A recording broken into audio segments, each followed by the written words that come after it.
Well, the rain has stopped in Springfield. The rain's about to pick back up in Branson. It's very hit or miss, with only a few places getting hit right now. But our camera at Table Rock, you can start to see how the skies are getting darker. The rain clouds off to the west side of this camera about to spill into the town of Branson. Despite that, every once in a while you'll see a boat that zooms on by of people determined to try to make the most out of this weekend. Your weekend forecast boils down to this. We have a chance of rain for both Saturday and Sunday. I think Saturday's the better day to see rain. We could still see it Sunday, but if I had to take a bet, Sunday's probably the better day to get the boat out. But a lot of people are sick of all the wet weather, sick of all the rain that we've seen, because it's been about 2 straight weeks where you just see these green boxes one after another.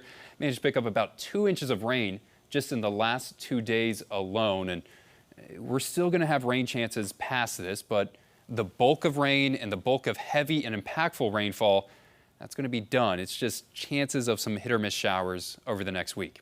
Here's the rain totals over the last 48 hours. Springfield's sitting around 2 inches of rain, but some areas are picking up more than half a foot. Look at this stripe where most of this rain came in yesterday and early this morning with the flooding that we saw.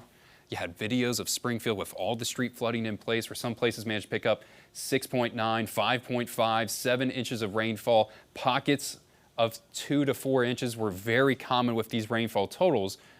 But the bulk of that's done. We're starting to wrap up that process. You can start to see very scattered hit or miss showers. There's the cell that's about to go across Branson.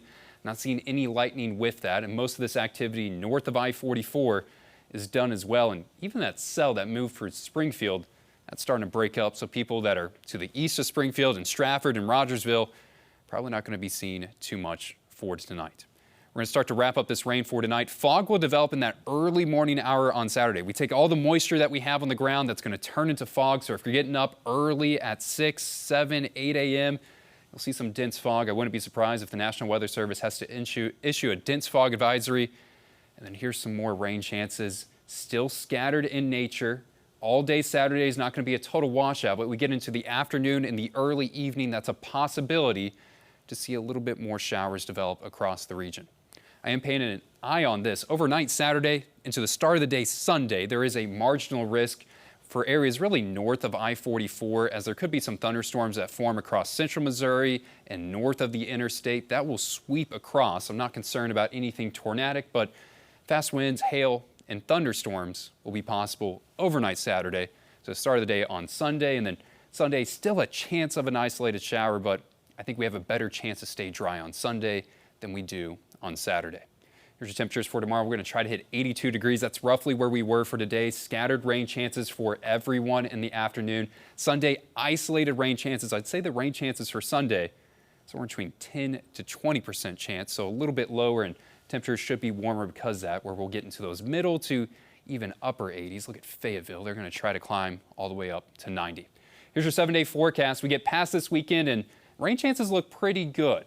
I think we're going to have kind of that bulk of rain. That's already done. That's what we experienced over the last couple days. But warm and muggy summer-like weather will continue. Temperatures expected to be in the 80s for the next week, lows into the 60s. A little bit more sunshine once we turn that calendar over into June, Mike. Yeah, it's going to feel like June. Thanks so much, Matt.